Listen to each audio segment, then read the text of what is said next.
What's up, guys? Today is Monday. Happy Veterans Day. Yeah, we on the way to the library. If we can find it.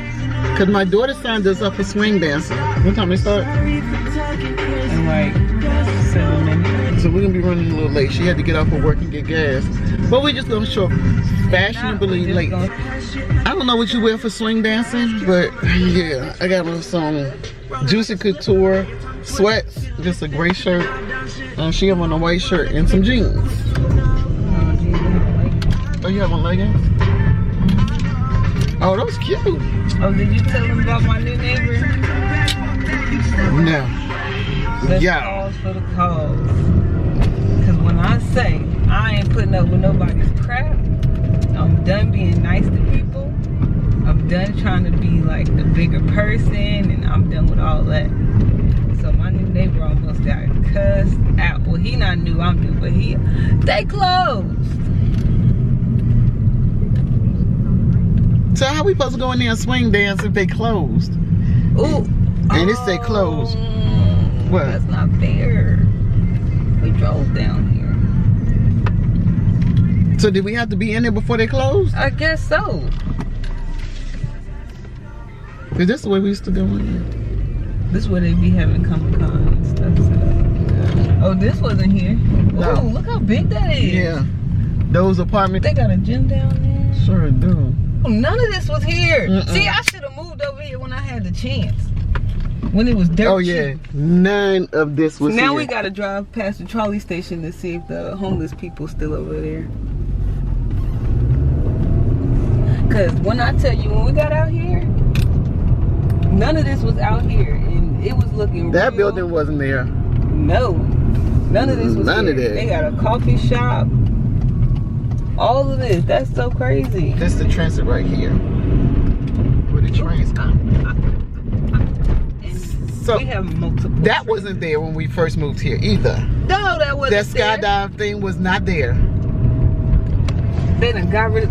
I should have got that apartment. They No. got rid of homeless people. No, they still out there. Oh yeah, they are. I see them now. They still out there. I'm just looking at this part. Okay, they still gotta clear some more out this way. Now I'm gonna tell you why they still out there. I'm waiting for the stop sign to turn green.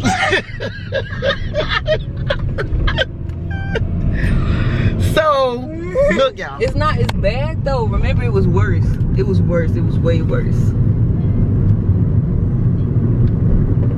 That's the shelter right there. That's St. Vincent's. And we're gonna ride under this bridge where they bullied the homeless out of this bridge here.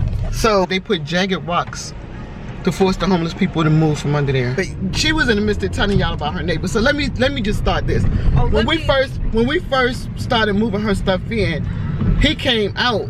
Now, mind you, You cannot see the parking lot from inside of the complex. so he came out and he introduced himself and he said, I used to be the property manager here for 10 years. If you need to know anything about the community or anybody in the community, you could just let me know. I was like, uh-oh. Uh-oh is what I thought too. Uh-oh. I specifically only looked for and applied for apartments that did not have on-site managers because I did not want a part 2 of the psychopath. And with Oh, this the bridge. Look, they put all those rocks under there so people can't sleep under there.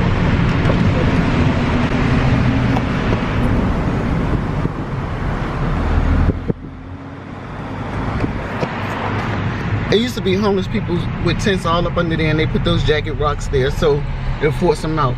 But anyway, back to The story. the story. Ooh, y'all, I'm sweating. Oof. We gotta turn around. We ain't in this neighborhood no more. Now we running into the hood now. But I will say, it's some nice houses over here. It is some nice houses over here, and you put a alarm system on it, and the closer to downtown you are, the better it is. You don't want to move like back Yeah, you don't want to go that way. That way is a no-no. But when we first came out here, this is how far we was further back. And me and my brother walked from back here all the way down to the harbor, and that was a long walk when we first got here. But back to the story. So the neighbor, we pull up, we moving my stuff in. My mom pulls her car in. Now, mind you, he lives underneath me. So you know I'm having flashbacks and I'm getting triggered. Deja vu, y'all. Deja vu. Triggered. Like, oh heck no. Except for, well, not except for he got a wife down there. I didn't know he had a wife till I'm gonna tell you about her. So anyways, he comes out and he says all of that. What he says, I've been the property manager for 10 years until they sold the place. If you need da da da. So I'm like, all right, cool, whatever. So I always kept it at a high and by with him. The only interactions I've ever really had with him was about parking, because the other neighbors, when they have guests come over, they didn't know that parking space was assigned to me. Look at little mini Skid Row. Yeah, they didn't know that the parking spot was assigned to me. So, I mean, one thing I'm figuring out is that, you know, again, you can't be nice to people. You gotta set a tone so that they know that it's just not the thing to do to mess with you. And not saying to walk around here like a badass, but definitely don't be letting people walk all over you.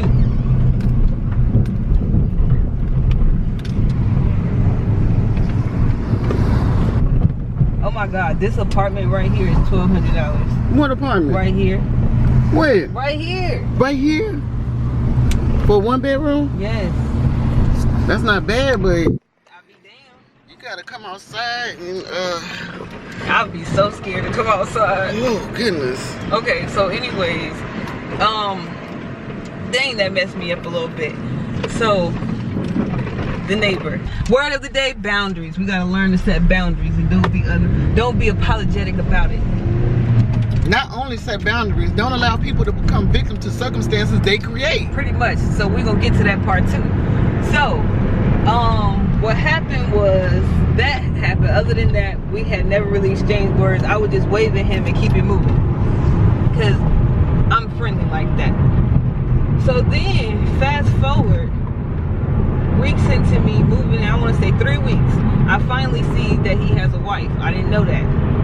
And I pull up, I'm gone for the weekend because I'm just out and about.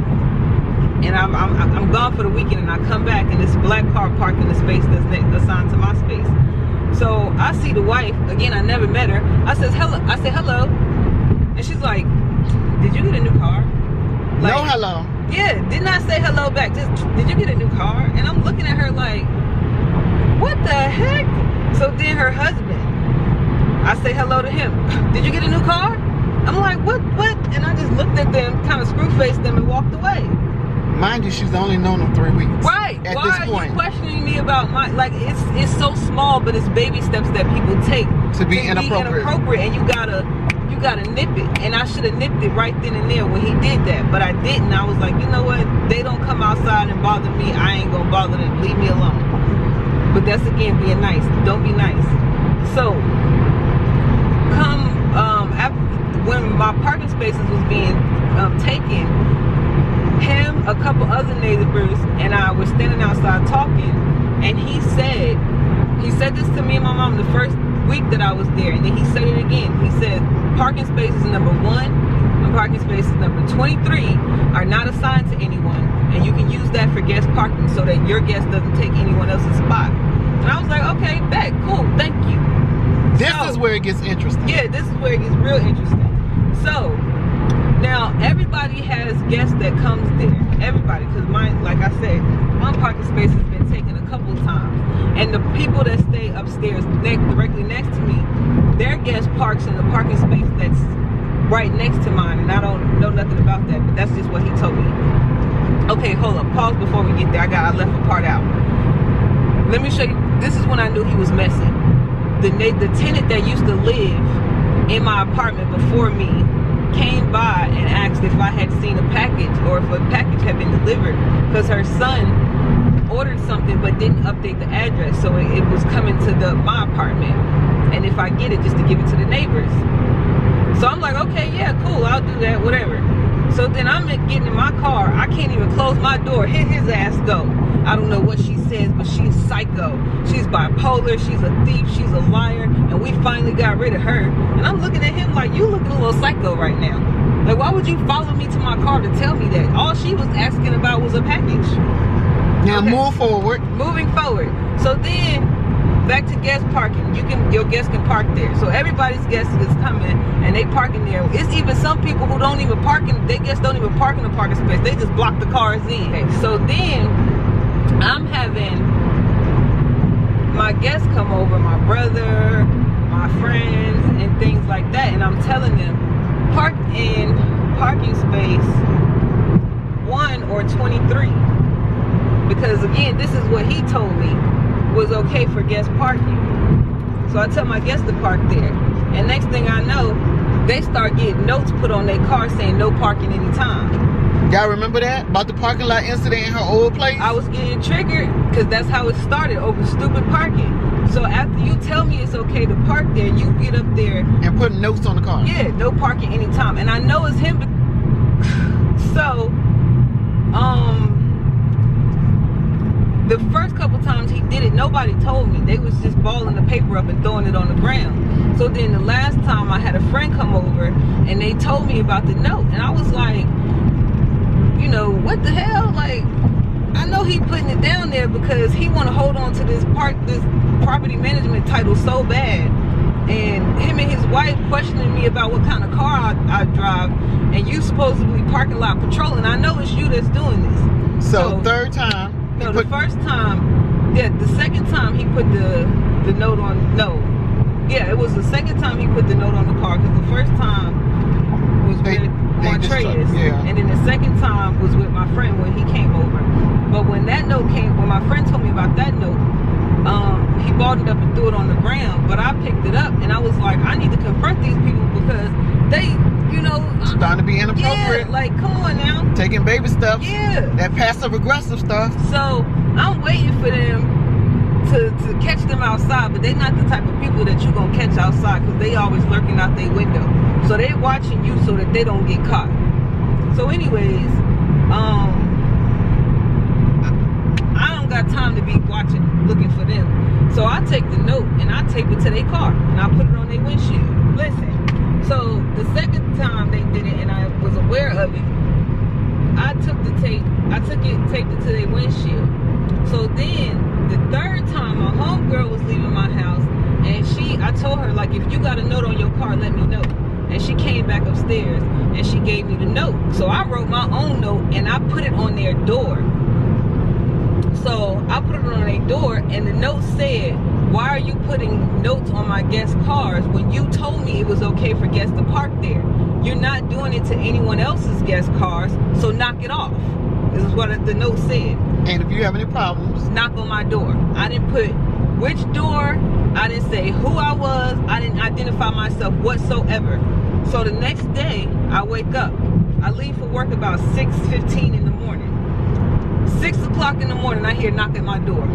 He's standing there with the damn note in his hand. Now, one, you telling on yourself because I didn't say where to come to, and you came here first thing in the morning. And he came up there knocking like he had some authority, thinking that he was about to try to intimidate me. This was his first step of taking a baby stomp at me, and I was not about to go for it. So I unlocked the door real fast, swung that thing open, and was like, can I help you?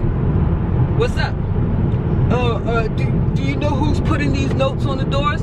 On people's cars? I said, well, I'm trying to figure it out because you told me it was okay to park there and now these notes are coming on my guest cars. Why? Honest to God truth, I'm an honest man. I've been a property manager for 10 years. I don't know who's doing it. I don't know. I said, well, you know what? My bad if you didn't do it, but I know you watched the parking lot because you told me. I know that you said it was okay to park in 23 and I know that only my cars are getting these notes. I said, but whoever's writing the trust and believe I'm gonna catch them because I'm watching now. And she hasn't had a note on anybody's car since she said she was watching. Told him that she said she was watching. But continue with the story because it gets good when he's up there initially trying to intimidate her, then he starts shaking. Yeah, starts shaking like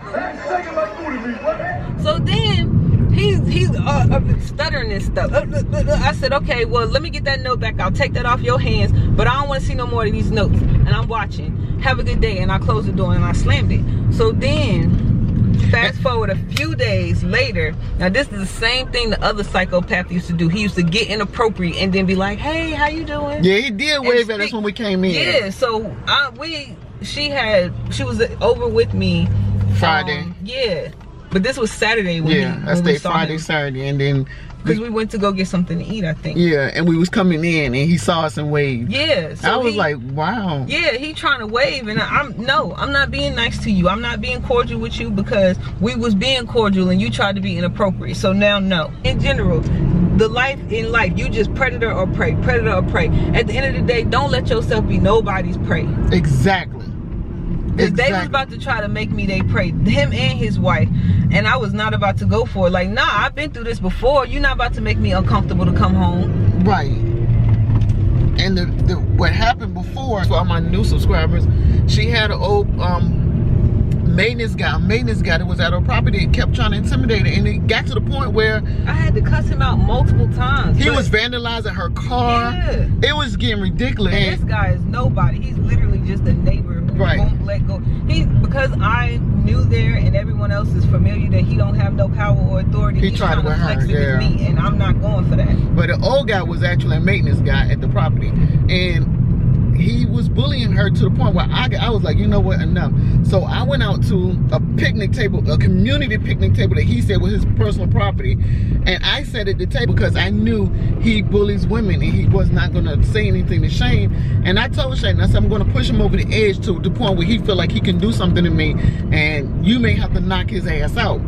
I knew what I was doing. I went out there to provoke him on purpose because he was so inappropriate, and I'm not nobody's prey. And I'm not tolerating that. And I don't have time to be tolerating, nonsense. Like, I get where, see, this is my problem. Like, I've always had this mindset where, like, I don't want to walk away with people looking at me in the bad. Like, when people look at me and, like, if I see you later on in the life, you can say, oh, well, that girl, da-da-da-da-da-da.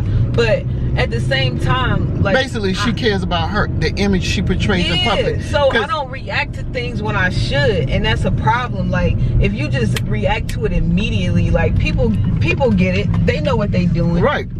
So before it get to the point of it's a full-on aggression, like, boundaries, set boundaries. We're not afraid of conflict. We just try to avoid it. We just don't. We rather not. Just like she said, it's an image of ourselves we don't want to put out there. Anyway, let me get out this car, y'all. All right, guys, I made it back in the house. And just to continue, just briefly, what I used to tell my kids is, your last impression is the lasting impression. Think about this.